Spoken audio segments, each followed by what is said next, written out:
नमस्कार, 4 का चक्रव्यूह में आपका स्वागत है। मैं हूं आपके साथ अंशिका। नेता हो या अपराधी, आतंकी हो या जिहादी, कौन किसके चक्रव्यूह में फंसा, इस शो में आपको विस्तार से बताएंगे। चक्रव्यूह में आज सबसे पहले बात यूपी पुलिस के चक्रकाल में फंसे कानपुर हिंसा के मास्टरमाइंड हयात जफर हाशमी की, जिसने हिंसा को लेकर पुलिस के सामने बड़े खुलासे किए हैं। फिर बात करेंगे ईडी के चक्रव्यूह में फंसे सत्येंद्र जैन की, जिनकी जमानत याचिका पर कोर्ट ने फैसला सुरक्षित रख लिया है और अब इसकी सुनवाई 18 जून को होगी। चक्रव्यूह की तीसरी खबर में बात करेंगे घोटाले के चक्रकाल में फंसे कांग्रेस की, जो राहुल गांधी की पूछताछ से बौखलाई फिर रही है और अब मामले में आरोप लगाया है कि पुलिस ने चिदंबरम की पसलियां तोड़ी और प्रमोद तिवारी को धक्का मारा है। चौथी और आखिरी खबर में बात करेंगे हिंदुत्व के चक्रव्यूह में फंसे उद्धव ठाकरे की, जिन्हें चौतरफा घिरने के बाद अब अयोध्या की याद आई है। चलिए शुरुआत करते हैं चक्रव्यूह की और सबसे पहले बात यूपी एटीएस के चक्रकाल में फंसे हयात जफर हाशमी की। जफर हाशमी 3 जून को जुमे की नमाज के बाद कानपुर में भड़की हिंसा का मास्टरमाइंड है, जिससे लगातार पूछताछ की जा रही है और मामले में किन किन लोगों की भूमिका शामिल है, कैसे इस पूरी साजिश को प्लान किया गया और इसे अंजाम तक पहुंचाने के लिए फंडिंग कहां से हुई, लगातार इन सभी सवालों के जवाब ढूंढने की कोशिश की जा रही है। पुलिस ने हालांकि जफर को हिंसा के 24 घंटों के अंदर ही गिरफ्तार कर लिया था, लेकिन आरोपी लगातार मामले को गोलमोल घुमाकर पुलिस को गुमराह करने में लगा था।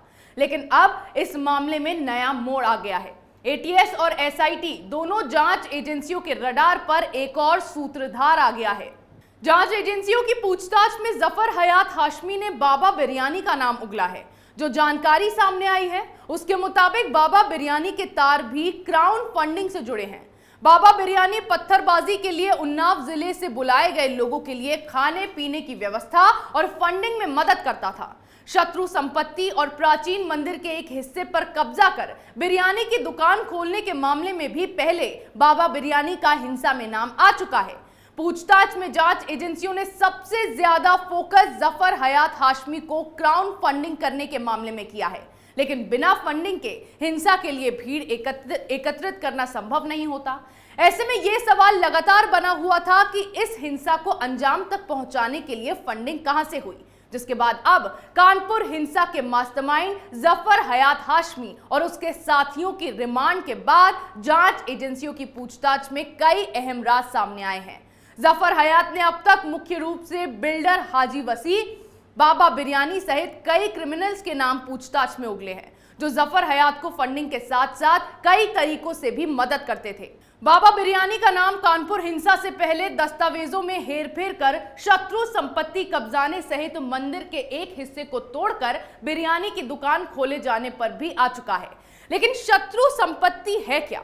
साल 1965 और 1971 में हुए भारत पाकिस्तान युद्ध के बाद पाकिस्तान जाकर वहां की नागरिकता लेने वालों की भारत में मौजूद संपत्तियां शत्रु संपत्तियां कहलाती हैं। वर्तमान समय में इन संपत्तियों पर सिर्फ भारत सरकार का ही अधिकार है, लेकिन इसमें भी हेरफेर कर ये बाबा बिरयानी कब्जा करके बैठा है और फिर हिंसा भड़काने वाले जिहादियों को यहीं से खाना और पैसा मुहैया करवा रहा है। अब एटीएस और एसआईटी के सामने जफर ने इसका नाम उगल दिया है, जिसके बाद अब अगला नंबर इस बाबा बिरयानी का लगने वाला है और फिर कोई खुलासा होने की भी आशंका जताई जा रही है। बाबा बिरयानी की दुकान पर ताला लगने का वक्त आ गया है, लेकिन केजरीवाल ने सरकार चलाने के नाम पर जो धोखाधड़ी का धंधा खोला हुआ है वो भी अब ठप हो गया है।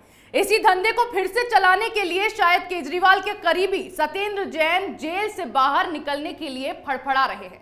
पिछले हफ्ते सत्येंद्र जैन ने मनी लॉन्ड्रिंग मामले में अपनी जमानत के लिए कोर्ट में याचिका डाली थी, जिसके बाद दिल्ली की राउज एवेन्यू कोर्ट में सत्येंद्र जैन के मनी लॉन्ड्रिंग मामले में सुनवाई हुई और कोर्ट स्वास्थ्य मंत्री सत्येंद्र जैन की जमानत याचिका पर फैसला कोर्ट ने सुरक्षित रख लिया। अब 18 जून को कोर्ट जैन की याचिका पर अपना फैसला सुनाएगी। तब तक आप नेता को जेल में ही रहना होगा।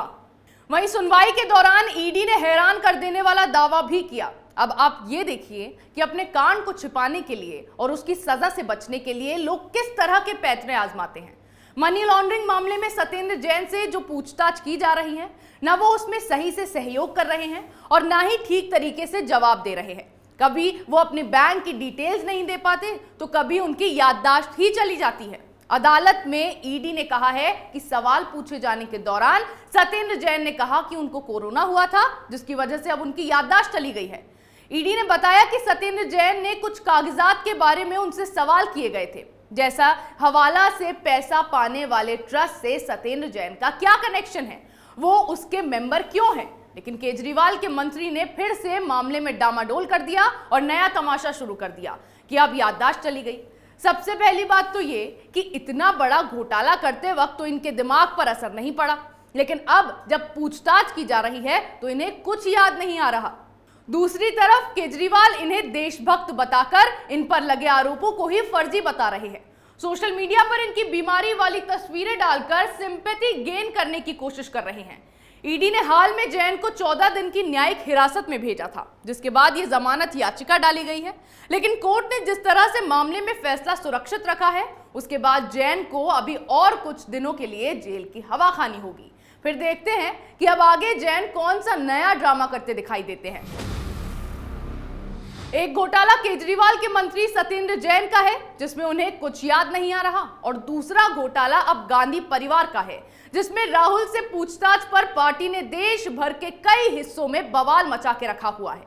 यहां ईडी के समन के बाद राहुल की पेशी हुई और वहां पार्टी के लोगों ने अपना तमाशा शुरू कर दिया। स्लोगन निकाला, सत्य झुकेगा नहीं, राहुल झुकेगा नहीं। नेशनल हेराल्ड मामले में दूसरे दिन भी राहुल गांधी से पूछताछ हुई और ऐसे ही दूसरे दिन भी कांग्रेस का तमाशा जारी रहा। इसे भी पार्टी ने एक नया मुद्दा बनाकर बीजेपी के खिलाफ यूज करना शुरू कर दिया। ईडी ने अपनी पूछताछ में कई सवाल पूछे और पूछताछ के विरोध में कांग्रेस कार्यकर्ताओं ने प्रदर्शन करना शुरू कर दिया। अब दूसरे दिन जब राहुल से पूछताछ हुई तो कांग्रेस महासचिव रणदीप सुरजेवाला ने एक प्रेस कॉन्फ्रेंस की, जिसमें बीजेपी को ही निशाना बनाया गया। सुरजेवाला ने आरोप लगाया कि राहुल गांधी के खिलाफ ईडी की जांच उनकी आवाज दबाने की कोशिश है, क्योंकि उन्होंने हमेशा मोदी सरकार से चीन की ओर से भारत के क्षेत्र पर कब्जा करने, महंगाई, ईंधन की कीमतों में वृद्धि, बेरोजगारी, धार्मिक प्रतिशोध जैसे मुद्दों पर सवाल उठाए। राहुल गांधी पर लगातार हमला किया जा रहा है। सुरजेवाला ने पूछा कि आखिर मोदी सरकार या बीजेपी के निशाने पर राहुल गांधी जी और कांग्रेस क्यों है? ईडी की कार्रवाई क्या जनता के मुद्दे उठाने वाली मुखर आवाज को दबाने का षड्यंत्र है? केवल राहुल गांधी जी पर इतने हमलावर क्यों हैं? इन सवालों का जवाब देश को जानना जरूरी है। फिर सुरजेवाला ने आरोप लगाया कि सत्याग्रह के दौरान दिल्ली पुलिस ने कांग्रेस के कई नेताओं के साथ मारपीट की। सुरजेवाला का कहना है कि पार्टी नेता केसी वेणुगोपाल, शक्ति सिंह गोहिल पर जानलेवा हमला बोला गया।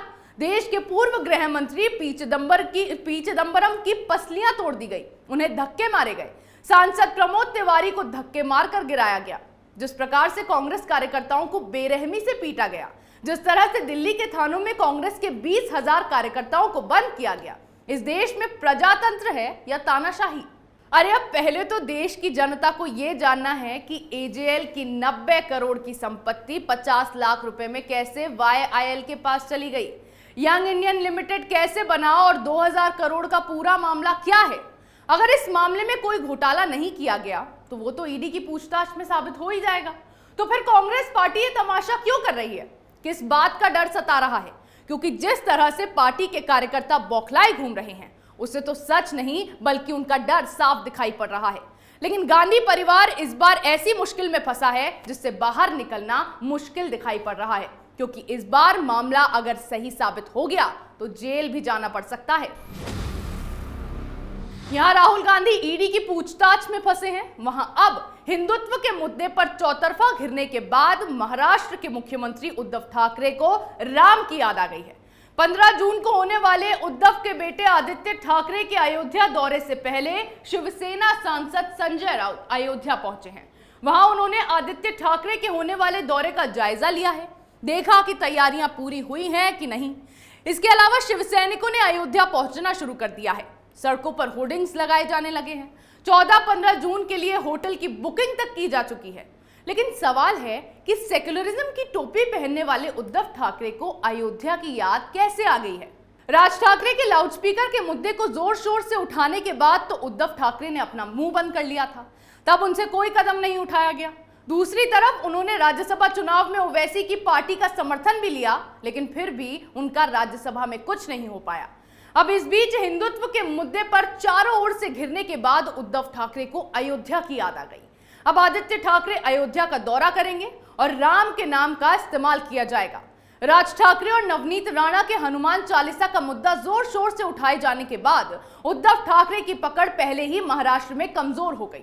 फिर नुपुर शर्मा को भी मुंबई पुलिस की ओर से पूछताछ के लिए समन भेजा जा रहा है। हनुमान चालीसा विवाद में तो सीधे ही उद्धव ने वोट बैंक की राजनीति करना शुरू कर दिया था, लेकिन नुपुर शर्मा के विवाद में अब तक उद्धव ठाकरे अपना स्टैंड क्लियर नहीं कर पाए हैं। अब तक वो कांग्रेस और एनसीपी के स्टैंड से ही आगे बढ़ रहे हैं। 8 जून को अपनी रैली में जब उद्धव ठाकरे ने नुपुर शर्मा पर बयान भी दिया तो उनके खिलाफ ही अपनी आवाज बुलंद की, लेकिन दूसरी तरफ इन सभी बातों के सामने आने के बाद भी वो अपने आप को कट्टर हिंदू साबित करने की कोशिशों में लगे रहते हैं।